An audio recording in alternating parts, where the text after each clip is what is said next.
Welcome back to Building Character, where we figure out how to play as your favorite fictional characters in Dungeons & Dragons. Make sure to vote in the poll and like and subscribe for better deck saves next time you play. Maybe. Today we're building the fastest man alive, the Flash, first version of which was created by Gardner Fox and Harry Lampert in 1940. There have been many versions of the Flash since then, but ours will be the fastest in Faerun, guaranteed. Gotta go fast! Gotta go fast!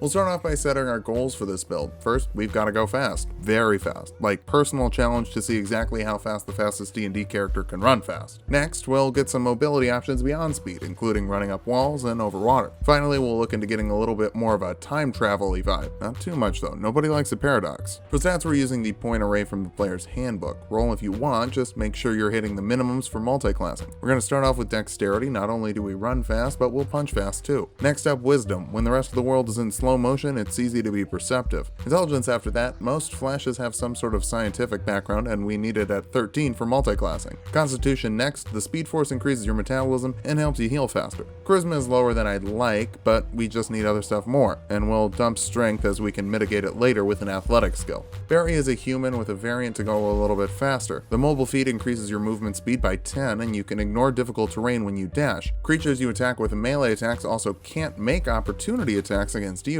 regardless of whether or not you hit. Bump up your dexterity and your wisdom with your 2 skill points. You get a free skill of your choice. Go for perception. We'll build a custom background with sleight of hand and investigation as the skills, and the researcher ability from the sage background, letting you figure out where you need to look things up in order to figure stuff out. First level we'll go for monk, letting us pick up athletics and acrobatic skills. You get unarmored defense, which means that your AC is equal to 10 plus your dexterity and wisdom modifiers. It's pretty hard to hit someone when they can vibrate every molecule in their body. There's also martial arts, giving you proficiency with unarmed attacks. You can use your dex modifier instead of strength. They deal 1d4 bludgeoning damage at this level, and you can make an unarmed strike as a bonus action after you've attacked. Second level monks start going faster. Unarmored movement increases your speed by 10 feet while you're not wearing armor. You also get key points, which you can use for a flurry of blows if you want to punch super duper fast, and lets you make 2 unarmed strikes instead of 1 as a bonus action. Patient defense lets you dodge as a bonus action, and step of the wind lets you dash as a bonus action and doubles your jump distance. So if you dash with your action and your bonus action, you can run 150 feet in 1 round. Pretty fast, but we can go faster. Third level monks can deflect missiles using a reaction. This reduces damage from ranged attacks by 1d10 plus your monk level and your dexterity modifier. If this drops it to 0, you can toss it back as a monk weapon by spending a key point. You can also choose a monastic tradition, and while it's difficult to get the Flash drunk due to his heightened metabolism, the Drunken Master tradition has movement options, so bottoms up. You get the Drunken Technique, which lets you disengage for free after you use a flurry of blows, and it increases your speed by 10 feet as you do so,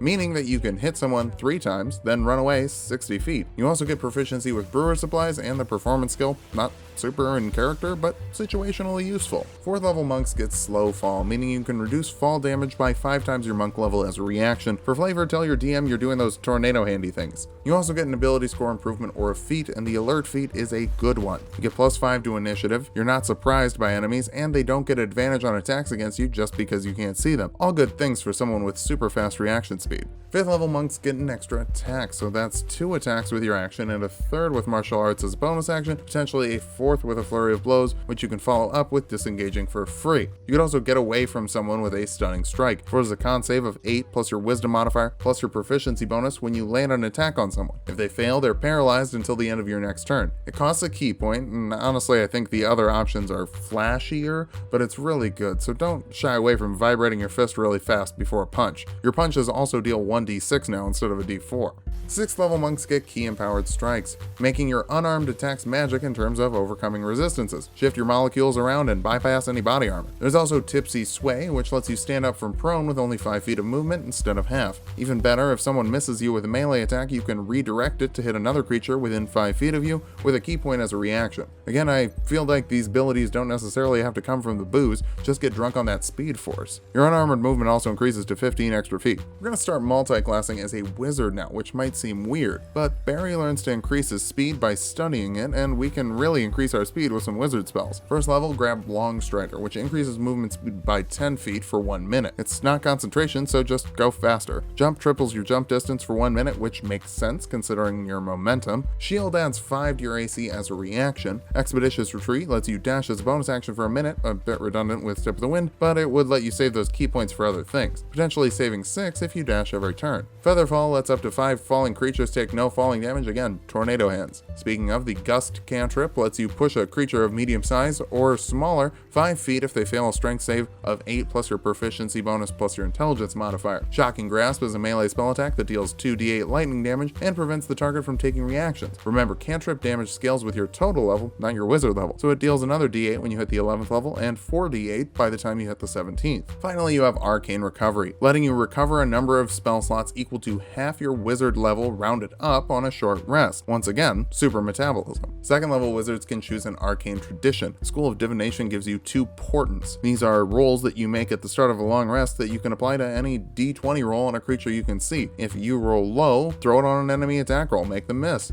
If you roll high, throw it on a skill check you really need to make. Third level wizards can learn second level spells. Spider Climb lets you run on walls and ceilings. Blur gives enemies disadvantage in hitting you for up to a minute. Mirror Image creates 3 duplicates of yourself for a minute. When someone attacks you, roll a d20. 6 or higher means they hit one of your duplicates while you have 3 duplicates left. 8 or higher for when you have 2 duplicates, or 11 or higher when you have 1. They're destroyed when they're hit by an attack and they have an AC of 10 plus your dex mod. Finally, Gust of Wind is the ultimate tornado hand technique, forcing a strength save on creatures in a 60-foot line from you with a 10-foot width. Failing that, they are pushed back 15 feet, and if they try and move through that area, their movement is halved. It lasts for up to a minute, and you can change its direction as a bonus action. This is concentration. We'll get a better concentration spell later. Use it while you can. 4th level wizards get an ability score improvement. Dex is the top priority here. AC, damage, accuracy, mirror AC. It's used all over the place. 5th level wizards can learn 3rd level spells, and haste is the fastest fast a fast boy can fast. It doubles your movement speed and gives you an extra action, increases your AC by 2, and gives you advantage on dex saves. It lasts for up to a minute if you maintain concentration, and you need to rest for 1 round after it ends, meaning no actions or reactions. With haste up, your base speed is 110 feet, or 130 if you have Long Strider up. You can dash as an action for 260 feet, and dash again as a bonus action for 390, and dash as your extra haste action for 520 feet. So if the big bad thinks he's getting away with a dimension door, he's wrong. Catch up with him and then run in a 20-foot circle around him. Back to monks. 7th level monks get evasion, meaning if they succeed on a dex save, they take no damage, and if they fail, they only take half. Stillness of Mind lets you take an action to remove an effect of Charm or Frighten, which is actually really good for this build. Some Frighten effects make you spend your movement speed running away, and I don't know if you've noticed, this build has a very high movement speed.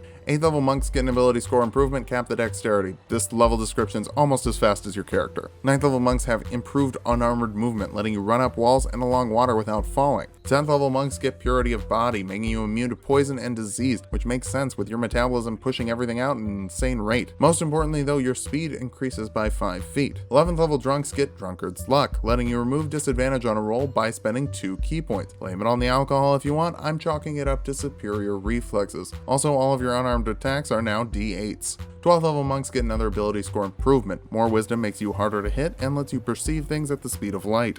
13th level monks get Tongue of the Sun and Moon, letting you understand every language and everyone can understand you. Not actually sure how that factors into the build, chalk it up to Speed Force, that's what the writers do. 14th level monks get Diamond Soul, giving you proficiency with every saving throw. Your unarmored movement speed also increases, giving you a flat speed of 65 that you can augment with Long Strider, Haste, and Step of the Wind for a max speed of 600 feet per round. We're going to cap this build off with another wizard level, not for an Arcane Tradition feature, which lets you recover spell slots using divination spells because we didn't take any. This is for another 3rd level slot, letting you cast haste 3 times per long rest and recover a 3rd level slot with your Arcane Recovery on a short rest. Now that we've hit level 20, let's figure out how good of a build this is. 1, you're fast. Nobody is getting away from you on the ground, and you can run as fast as a car in a world that uses horses and buggies. You're also very hard to hit with an AC of 17, 19 with haste, mirror images, and portents for saves and enemy attacks. Couple this with tipsy sway and deflect missiles, letting you punish people who miss you, and you're set to be a real headache for an enemy on the front line. Finally, with the alert feat and your high dexterity, you have a plus 10 to initiative, meaning that you're pretty much always going to be the first one in a fight. As far as weaknesses go, we really focused on speed, and after 100 feet, I'm not really sure you need it. I've personally never seen a 600-foot map, and even if I did, your enemies won't be going nearly fast enough to justify that insane speed. You also need to take some time to go fast. Long strider, haste, blur, mirror image, all those take an action to cast, which ironically slows you down to make you go fast. Finally, you're lacking in HP, sitting somewhere in the low 100s, meaning that if someone deals a little damage to you, Power Word Kill will kill you no matter what your AC is. But that's provided someone hits you first, which ideally won't happen. Dive in and out of the fray, pick out the weak targets, and handle the action economy in a way only you can. Just make sure you know when to use your speed to get back to the healer. I'm pretty sure your death automatically qualifies as a universe-ending time paradox.